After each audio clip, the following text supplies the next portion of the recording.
Hello, and thank you very much for listening to this episode of the Billy Newman Photo Podcast, recorded for the second or maybe almost coming up to the third week of August 2020.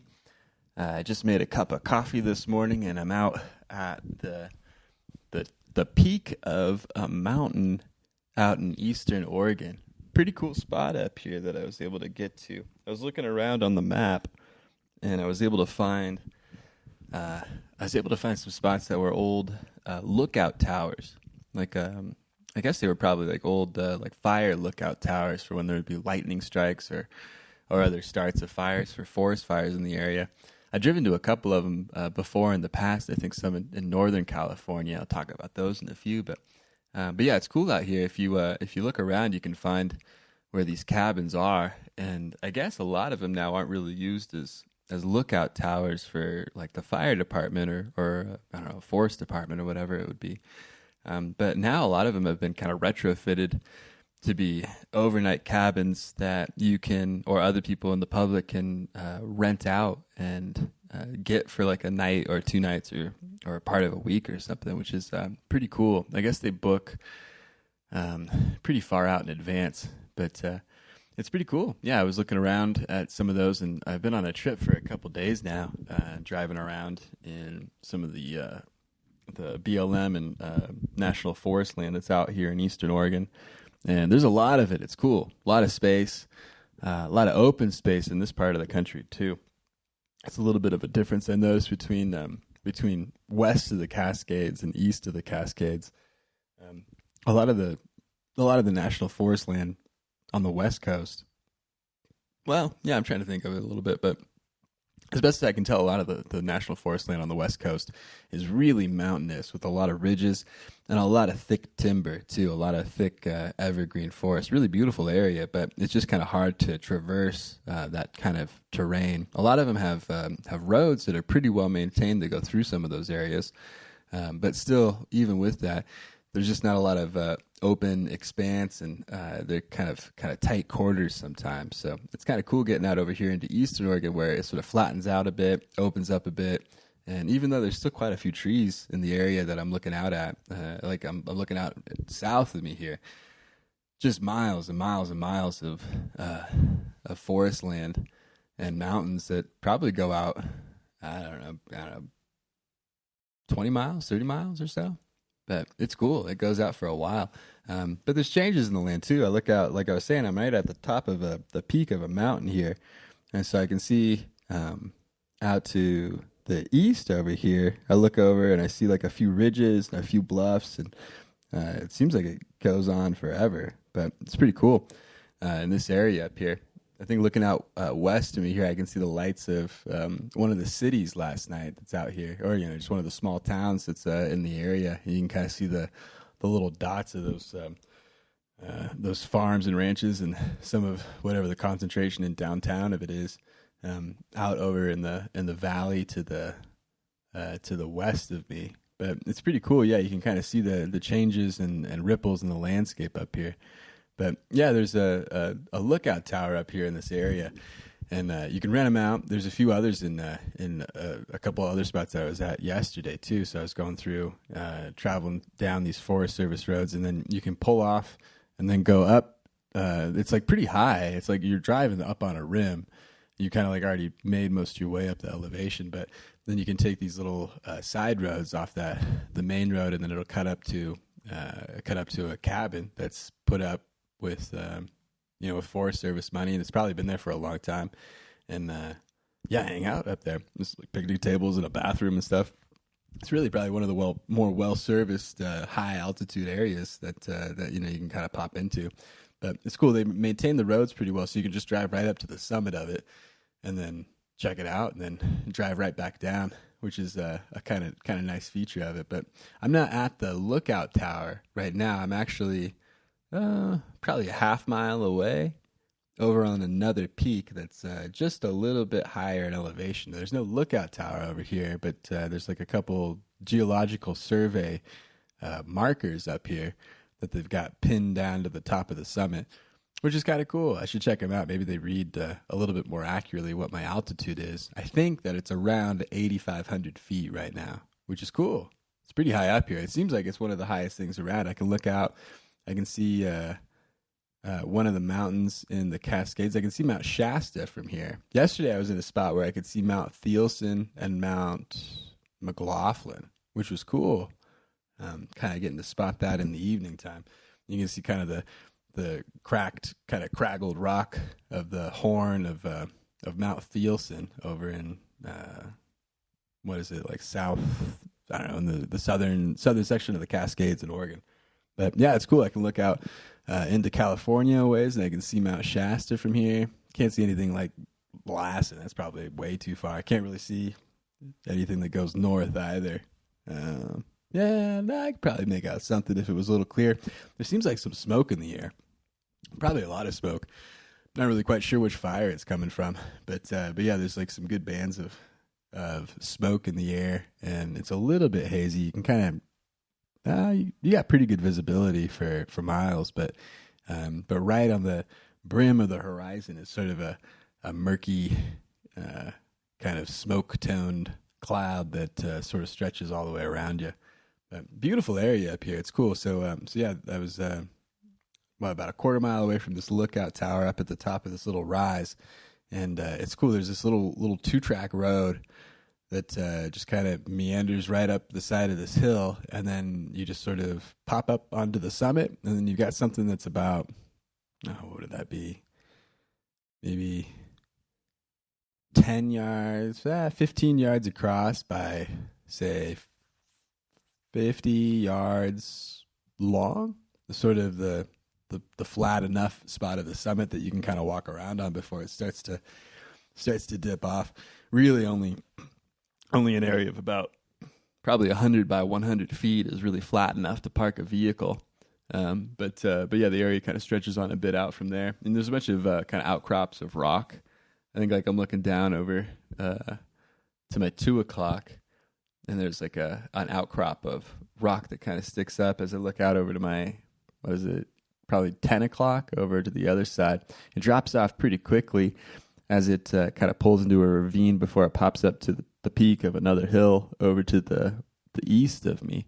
But there's like another little 2-track road that kind of carries on really quite steeply, I might add, that just kind of drops down that hill.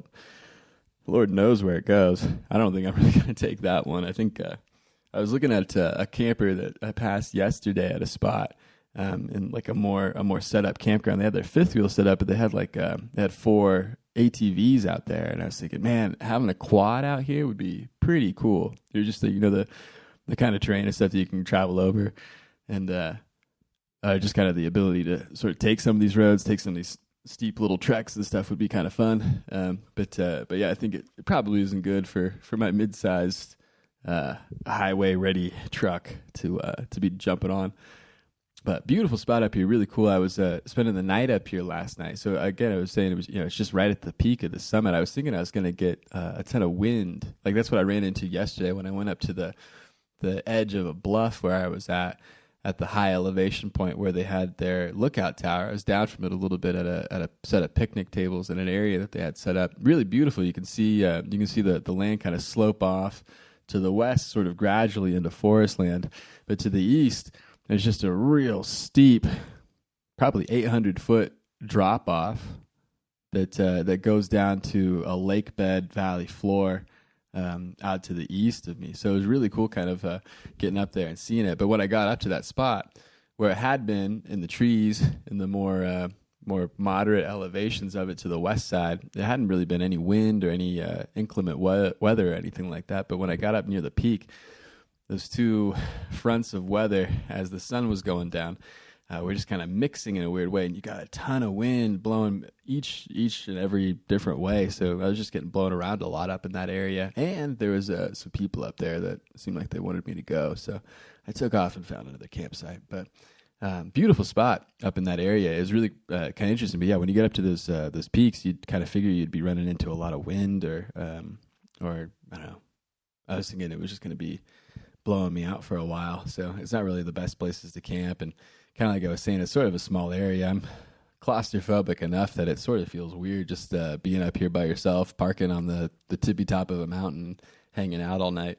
It was kind of weird when it got dark, or like after the sun went down and it's nighttime and you can just sort of see darkness really all around you, but for the city lights out to the distance from where I'm at. And yeah, it's just kind of a small area. It's kind of freaky walking around. It's sort of uneven ground and stuff. And you're like, man, where am I right now? But it's cool. It's a beautiful spot. I got kind of used to it after a bit. It seems like other people are kind of used to it too. I see other trucks kind of driving around in different areas. Or yesterday I saw a couple trucks moving around and stuff.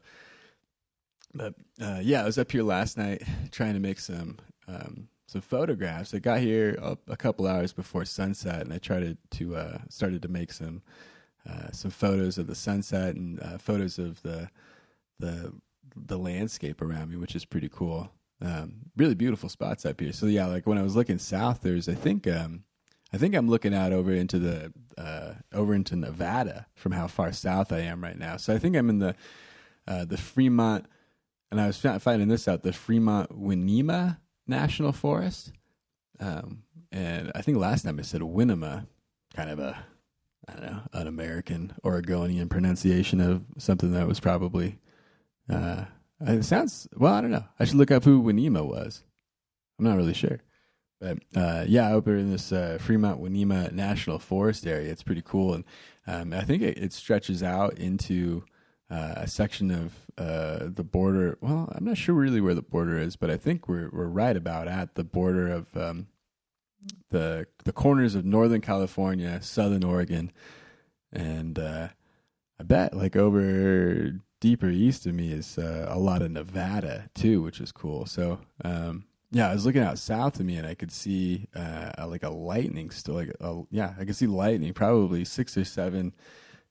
Good flashes of it. Seems like hundreds of miles to the south of me. Never heard anything, but you could just see like a little or a big bright pop of light way deep into the south, where they're having some kind of lightning storm. It's probably I don't know, probably Marina or something. But it's cool up here. Yeah, it was a nice kind of clear night, really warm too. I think everybody in the Southwest is talking about this heat wave that's coming through. Like Arizona's going to hit 115 and probably everywhere in Nevada and Vegas, and Los Angeles is going to be, or east of Los Angeles into the Palm Desert over by Joshua Tree is just going to be baking during this period of August right now. Probably fortunate that they're not running Burning Man. I mean, I guess everybody's used to 115, 120 degree days if you're heading out into Burning Man, Black Rock Desert area every summer. But yeah, after like the COVID-19 pandemic stuff, all live events in Nevada are shut down. I think everybody in California is kind of spooked about some of those mass gatherings of people as well. So it doesn't look like there's going to be a burn this year. Fine with me, I suppose, but I'm sure there's a bunch of people that are missing out, which is too bad. But I was up here taking photos in the evening time of sunset. And I was trying to photograph some of the contours and changes in the land. You can kind of see some landmarks, and just sort of the way that these bluffs sort of rise up they kind of rise up over the land, and then they have these steep drop offs. So I was kind of trying to get some images of that and the perspective that I have from up here on top of this mountain. Pretty cool. It's kind of interesting looking out and like looking down at a ridge that I've only really seen from the valley floor of it before. And the valley floor of it looks huge. Like when you're down there, you look out and then you look up at this massive table, mesa of a rock that's just kind of built up in front of you. But then outside of that, all around it is, just kind of flat and low in those areas. But yeah, up here, it just seems like the tippy top of it. So you can kind of look down into the forest, and then you can look at where the forest ends and where the ridge begins, and it just kind of has a steep drop off into a lower valley.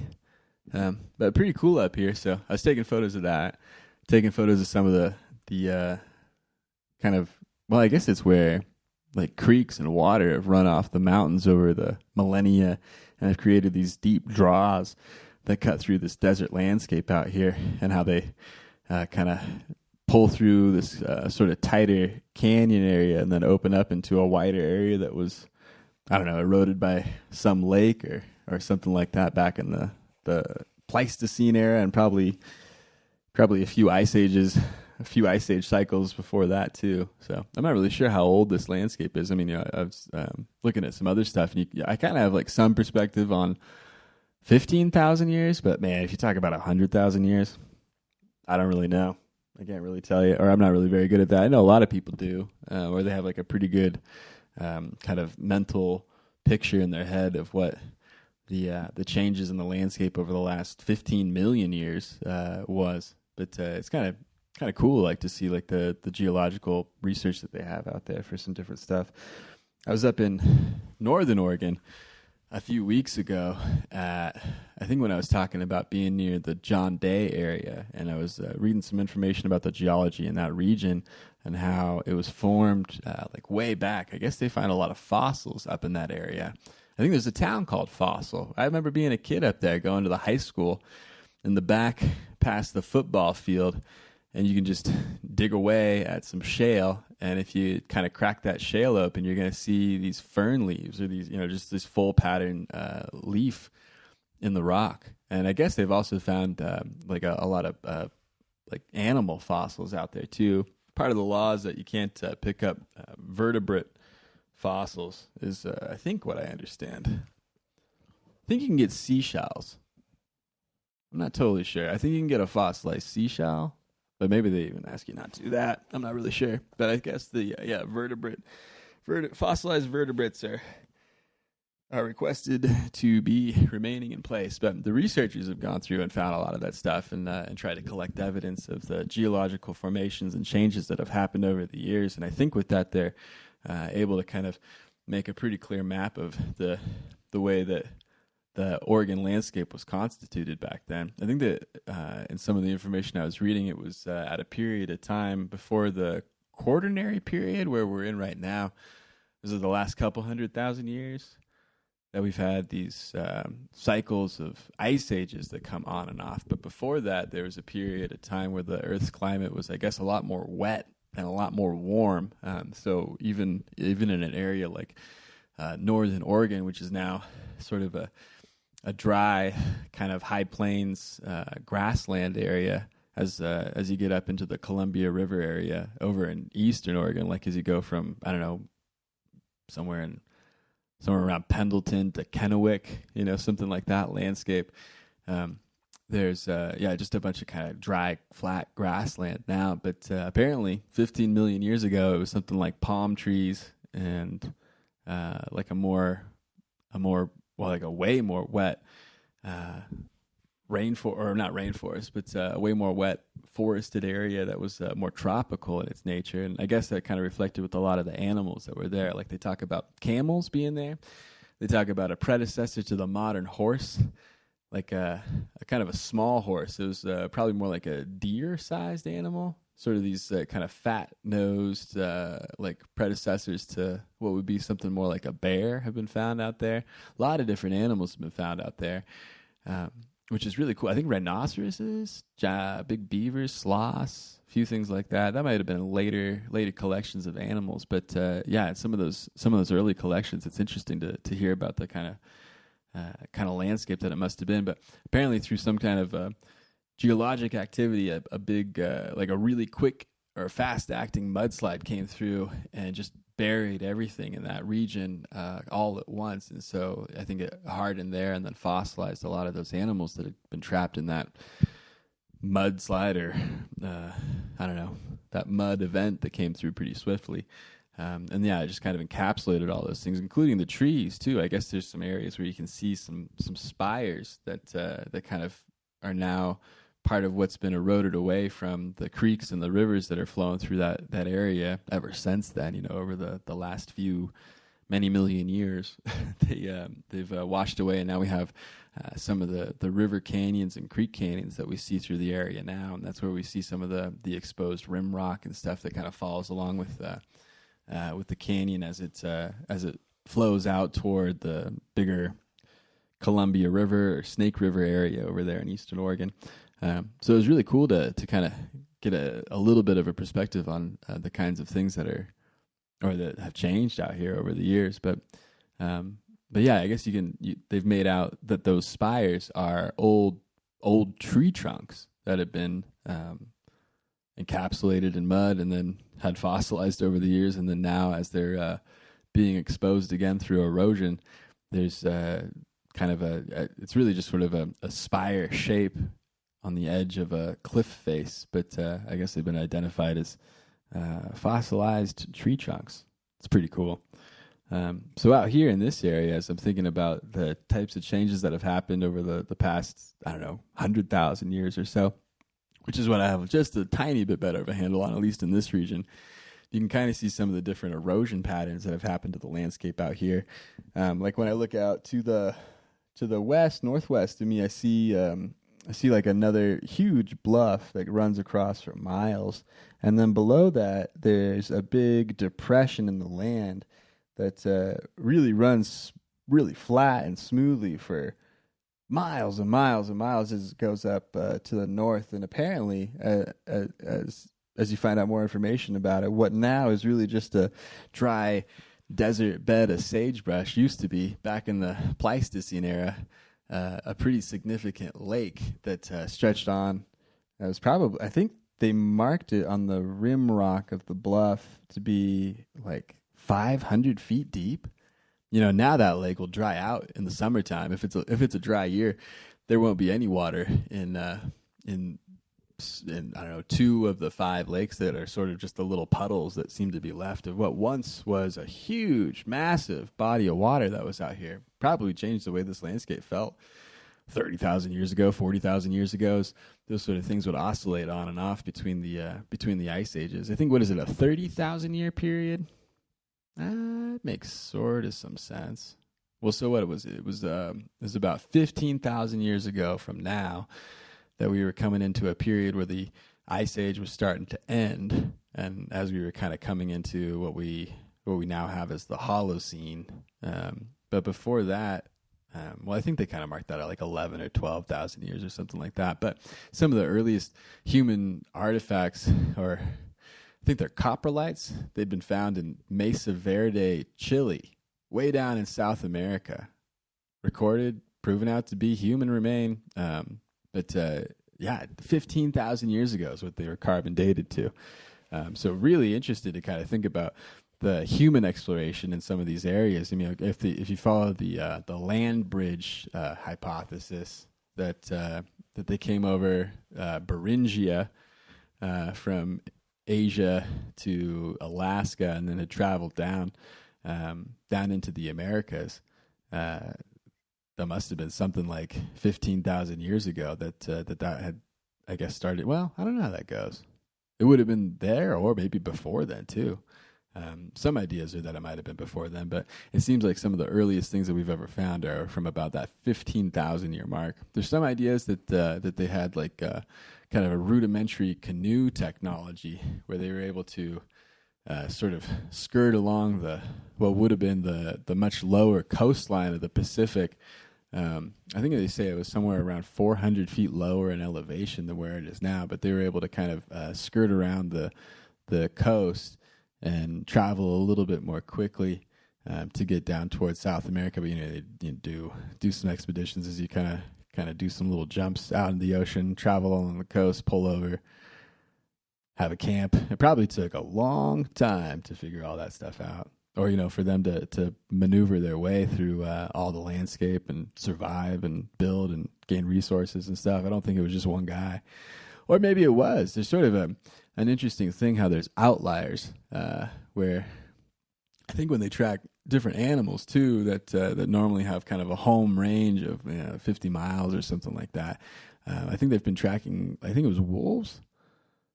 I think cougar sometimes too, but yeah, I think a wolf was one that I had heard a report of that had like traveled like 1,500 miles. It was just like on a run, or just took off. But really, like a lot of them have sort of a more localized home range, and then for whatever reason, one of them has the explorer gene as a dog would, whatever that would be. But for whatever kind of urge or drive it has, or whatever type of pressures are put on it by its environment, it ends up making a really significant amount of distance all in one go. So there's sort of a gradualism perspective where things happen pretty gradually, and families begot families that would kind of slowly traverse a little bit of distance south at a time to kind of make its way down to South America.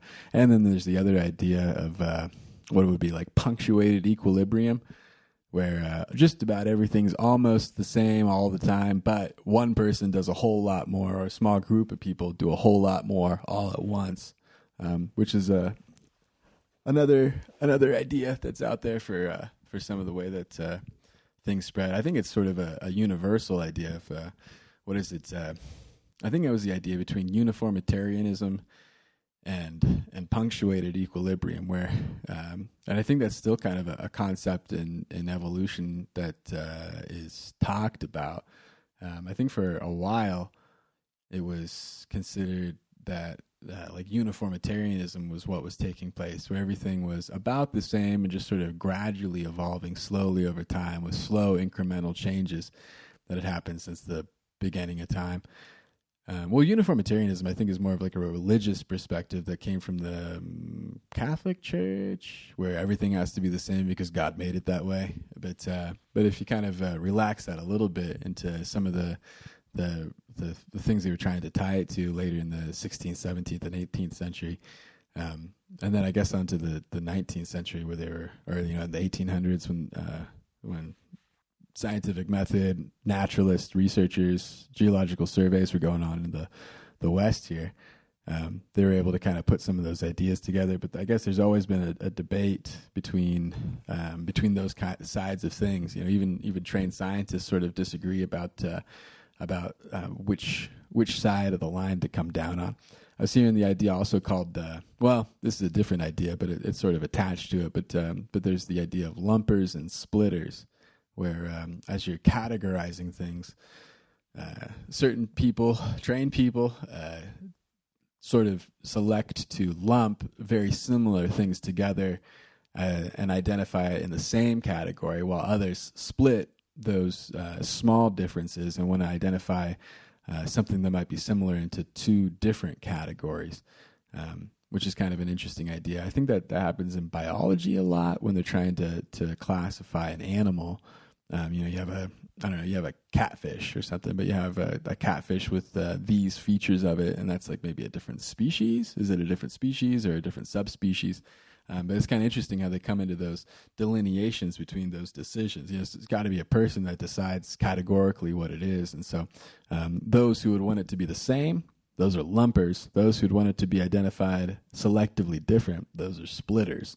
And I guess that's sort of a conversation that's ongoing in the scientific community even still, which makes sense, because it's about human categorization, which I think I might have said right, but I think that's sort of the intent of it. It's like it's a human endeavor that we're involved in by trying to survey and categorize these different things that we're experiencing in the world, and it's to better have a context of what those are to ourselves, so we can explain them to ourselves.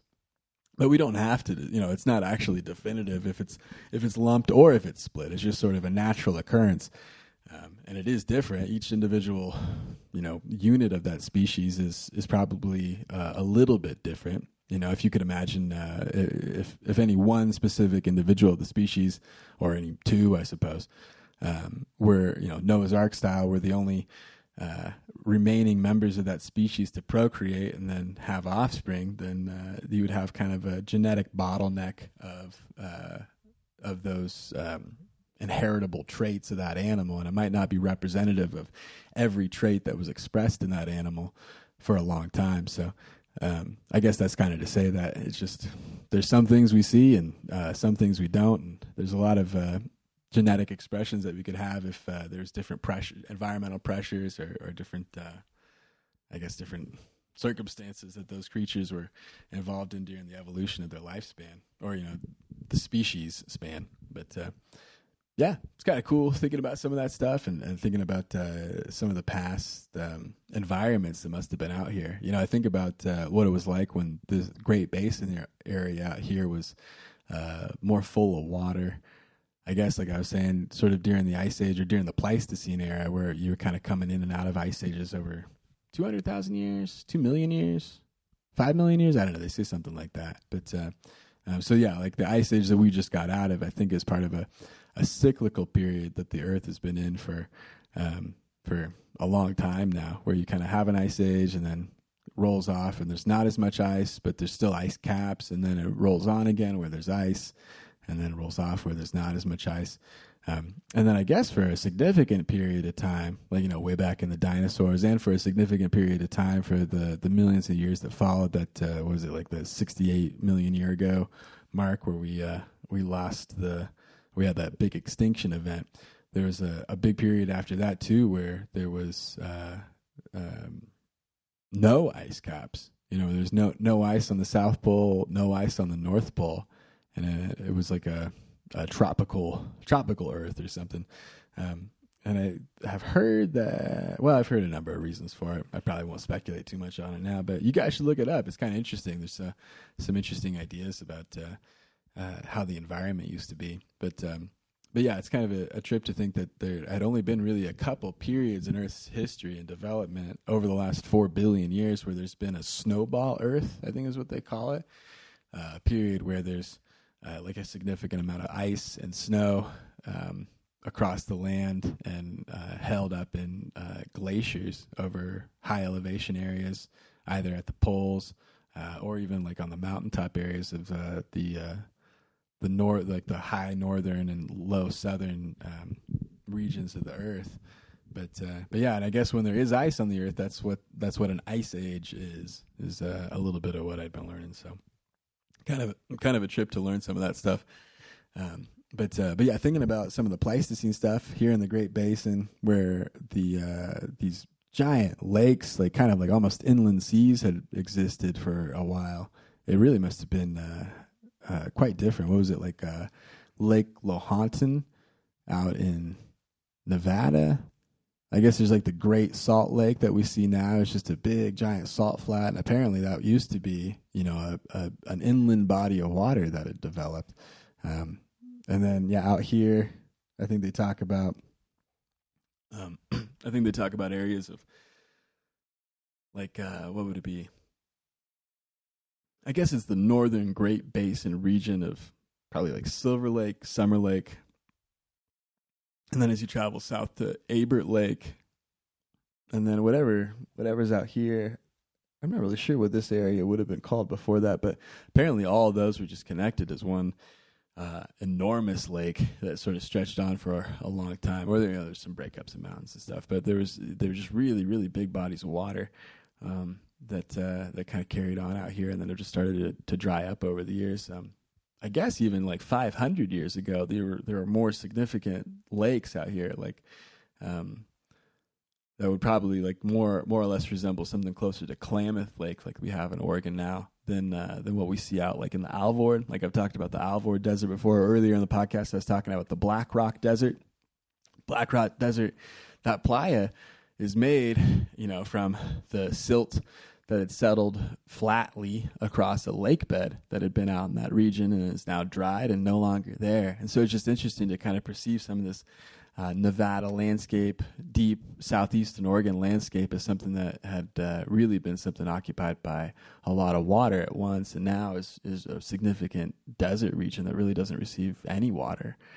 So it's just kind of perplexing to sort of ponder, like, oh, I wonder why like that. Those kinds of changes have happened in the landscape. But yeah, kind of cool stuff. So over this trip, I've been checking out some of these Forest Service towers, which has been pretty cool. I've been having a good time kind of figuring it out a little bit. I was driving around some Forest Service roads up in the Fremont-Winema National Forest, and I was trying to find some campsites that I'd never been to before, and trying to find some spots to check out. But yeah, along with a couple lookout towers and cabins that are sort of nestled away up in the mountains there. So yeah, pretty pretty cool being up here. Seen a few animals. That's been kind of fun. I think I saw my first badger. I need to look this up, but I don't think I've seen a badger out in person yet. I should probably hold my tongue before I speak too much about it. But yeah, I was able to like pull it up in my binoculars. It was out on the road, hundreds of feet in front of me, and it kind of heard my car, and then it would just sort of take off and run further down the road, and then I was kind of putting along and making my way, and they would stop, and then turn its body so that it was kind of facing me, and then I could kind of see its face and body. And it was pretty low to the ground, and it sort of had like a little waddly look to it. It didn't look like a fox, or the way a fox would move, or the way that a little coyote would move, or something. But yeah, it just looked like a little waddly critter that kind of scooted down the road a bit, would stop, turn, post up, look back at me, and that's why I was able to pull out my binoculars and try and get in on it. And it looks really quite a bit like a little badger that was waddling around out there, which was kind of fun. And then as I made it a little way up further, closer to it, I finally got the good sense to juke to the left and cut off into the forest. So didn't see it after that. But I saw a coyote cut across the land over there. I think I've seen a couple coyotes. One of them was like quite a bit further away. Heard a bunch of them sending, kind of whinnying and calling and, making those little coyote hoots that they do. But yeah, I was camped out, I think, 2 nights ago. And there was a little pack of coyotes that were all calling out to each other somewhere to the north of me. It seemed like a half mile or a mile away or so, but it seemed like they were still pretty close. They're probably checking me out. But a lot of cows out there. So a lot of cows, a lot of cattle that's been I think put up on some of that public land through a permit to sort of range around and graze. And you see a bunch of little cows out there kind of running around with their mama cow, and they were blocking the road on me pretty good a couple of times. Like I was like 30 big old black cows and a bunch of little baby cows, or little guys. We're all sort of posted up in the middle of a road, and you kind of have to get closer to them. They just look at you and they start moo moo moo, and then they sort of start to scatter, and then they get scared, and then they all run, and then they definitely scatter, and then I kind of put my truck through and and then take off on that Forest Service road just a little bit further. I saw a few deer, really only I think does most of the time out here. Saw a couple cottontails. That's kind of fun. I don't know, couple little critters, but not anything too crazy or too big out here. I haven't seen any antelope. I don't think I've really gone east enough to get into the antelope country. I think if I cut just a little bit more to the east, I'd get closer to some of the areas where I've seen antelope before. I've been over to Hart Mountain before, and over to the Steens, and in those areas I'd seen packs of antelope or little herds of antelope running around and gathering up out there, and they're really interesting. Watching this pronghorn antelope kind of cruising across the landscape over there. I was learning that those are one of what is it? They're actually a separate animal from the African antelope, and they're one of the oldest evolved species in North America. Yeah, the antelope. I guess the pronghorn is sort of more accurately what it's called by some folks now. But yeah, when you see a pronghorn antelope out here in eastern Oregon, apparently their speed and their ability to kind of book it across this landscape was sort of evolved at a time when they had to outrun apparently what they considered to be a North American cheetah animal. I think it was a little bit different than the mountain lions that we have now, or the jaguars that you find in what was it, northern? Well, I guess I think New Mexico is maybe the furthest north that you'll find, or that they've spotted or seen something like that as part of their natural range now, and then south into Mexico, and then Central America, and then up here we have mountain lions, but yeah, apparently there used to be some now extinct form of a cat that was really fast, like they talk about cheetahs being fast. But I guess the eyesight and the speed of the antelope sort of signals that for some period of its evolutionary history, it how to spot things really far away and then move really fast when it found them. And I think that kind of leads to the idea that there was some predator competition for those antelope that would have put that kind of pressure on them to evolve that kind of binocular eyesight and that kind of speed when they're moving around. So it's kind of interesting, kind of learning about and seeing some of these different animals and stuff out here. But yeah, it's pretty cool. Camped out here up in my truck. Had the little Mr. Heater going yesterday, keeping me warm in the evening. And got my sleeping mat and sleeping bag laid out here in the back of my truck as I was doing a couple nights out away from home. But it's cool. Yeah, I got my little podcast rig and the rest of my stuff up here. Got my layers. Really, like I was saying, it's just like super hot, like with that heat wave coming through, like they were talking about. So even here, at I think what's about 8,500 feet above sea level, it was still like warm almost all night. I think I had to take a layer off. Yesterday, up in the forest mountains, or the forested area mountains I was at to the west of me, I got real cold at night. I think I've got like a 15-degree sleeping bag, and I think it's like 15 degrees is where you'll survive, but I don't think it's where you're going to be comfortable.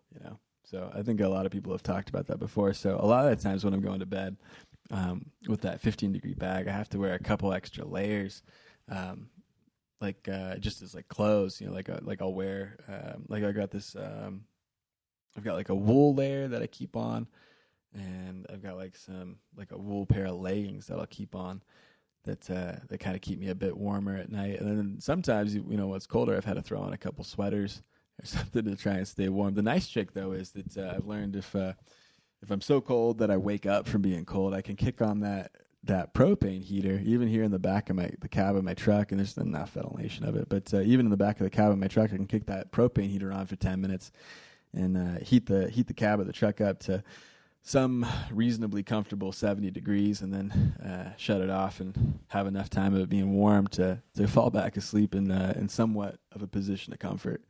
So it worked out pretty good. But yeah, this morning at about 6:30. I saw the sun popping up over the what is it? This mesa ridge over to the west of me, and then really only after just a couple minutes, it kind of turned from that soft, warm orange light to what would be sort of that more harsh, flat daylight look as the shadows. There's really not like a lot of forest or mountains or anything else. I'm at the top of the mountain, so right as soon as it came over the horizon, it was just up and. Then I was watching the shadows from this mountain cast to the west fade away and turn into what would be regular old daylight pretty quickly. It seemed like 15 minutes or something like that. Interesting how it works out here in areas where you got a lot of horizon line around you. But yeah, beautiful morning. Really cool to be up here in this area. I was kind of freaked out by this area, like I was mentioning earlier, but. Worked out pretty good. I was thinking about maybe I should take some pictures up there and then flip the truck around, head back down before it gets dark. But it worked out pretty well. Hanging out up here, I wouldn't put a tent up here, that's for sure.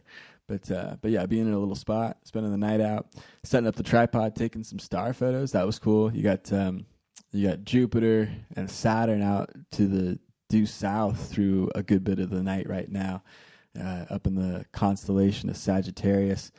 And then somewhere around 11 o'clock, 11:30, probably midnight in most areas where you don't have a great view of the eastern horizon, I was able to see Mars coming up. This morning, it was beautiful. I saw the moon and Mars, or pardon me, the moon and like a kind of a crescent moon and Venus rising probably around, 3:30 a.m., 3 a.m., 4 a.m., somewhere in there. And yeah, it looks just awesome, incredible to see Venus. It looks really bright in the morning sky. It looks like it's pretty far away from the horizon line right now. And yeah, nice crescent moon, or kind of near crescent shape of a moon right up next to it along the ecliptic line there. So that was pretty cool to see this morning. And then yeah, somewhere around 6:30, the sun popped up, and now we're back into daylight. So beautiful to see some stuff up here. Oh, and also the Perseids. I've probably talked about the Perseids a few other times on this podcast in the past, but yeah, the Perseid meteor showers that thing comes around once a year. during this time in late July and August, and I guess has a peak right around the 10th, 11th, 12th of August every year, I figure. And I think some years they kind of predict it to be stronger and sometimes like a little bit less strong. But it was cool during this last couple of days where the moon has been sort of more at that crescent shape, rising really late into the night. You get these really dark skies. I'm sure even with a crescent, you can still see quite a bit of the sky. But yeah, for the last couple of days, it's just been a really dark and intense sky, especially up here in these higher elevations. Like once you get to 4,000, 4,500 feet, now I'm at 8,500 feet. It's like it's just a really crisp air and really dark sky where you can see a lot of stuff. Like, I mean, I could easily make out the Andromeda galaxy with the naked eye last night as I was looking up toward Cassiopeia and Perseus. And yeah, just really cool to, well, I guess, man, the constellation of Andromeda. But that's always been that's, I guess, generally as a constellation, that's one I've never really seen the shape of. But yeah, looking out, you can just see like, whoa, look at that. That's the Andromeda galaxy right there. Naked eye observation of it. And it looks good. You can see it a lot of times in a dark sky. But man, really clear to see. Like looking south into the constellation of Sagittarius, you see that some of those points in the Milky Way that are part of the galactic center really clearly. Just some of those like clusters of stars that are out there, real distant, real faint, but or in magnitude. But as they're so close together, as you kind of look down to the center of the galaxy, that's where you get those really thick and kind of bright plumes of the kind of cloudy look of the Milky Way as it kind of cuts across the sky. But yeah, really beautiful to see from an area like this up here on one of these summer nights that has that kind of crisp summer warm air up here.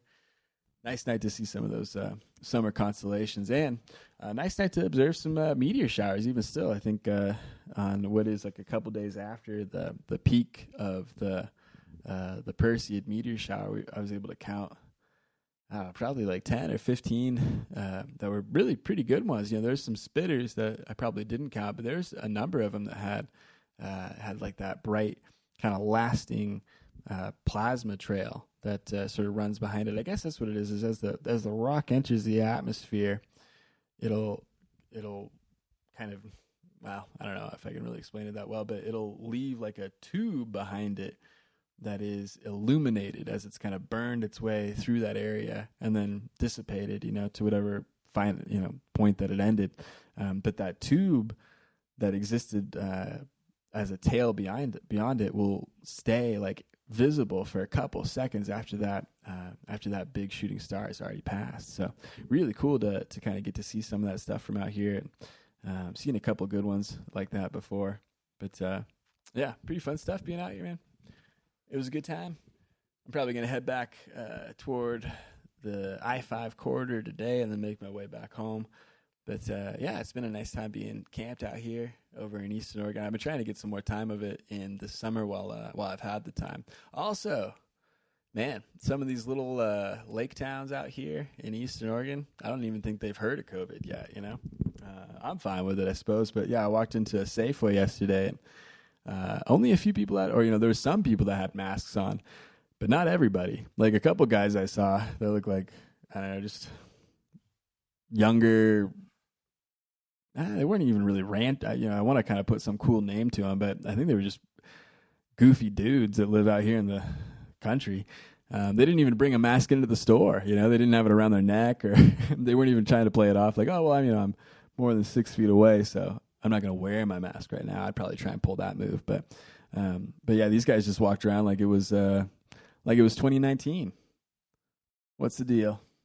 I don't know. Nice way to live, I suppose. But yeah, it's kind of funny. Just well, I guess there's no coronavirus out here, which is sort of what I noticed a couple weeks ago too. Like being further north in Oregon, some of these little towns, they just like whatever. So I guess there's other stuff they're worried about. Probably me too, I suppose. But I hope strike that. Repeat. I hope everybody's doing well out there. Thanks a lot for listening to this episode of the Billy Newman Photo Podcast. I'm going to try and wrap it up here and If you guys want, you can go to billynewmanphoto.com to see more information about the photos I'm taking and check out some of the other work that I've been up to.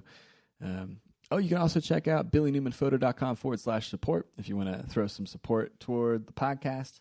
It's always appreciated, toward the photo trips, toward the camping and stuff. And the goal is to kind of try and continue some of the travel stuff over here in Eastern Oregon, California, Nevada, Idaho, if they don't lock all the states down. But at least as it is through these sections of public land in Oregon that I'm able to travel around and still. Through the end of August into September and October while the weather is still in season for it. So looking forward to the next few weeks of it, getting to travel around, take some photos and stuff. It's been a nice time getting out and traveling and stuff. So hope everybody's doing good. Thanks a lot for listening to this episode of the Billy Newman Photo Podcast. Always check out more stuff if you want to online. But until next time, I'll talk to you later. Bye.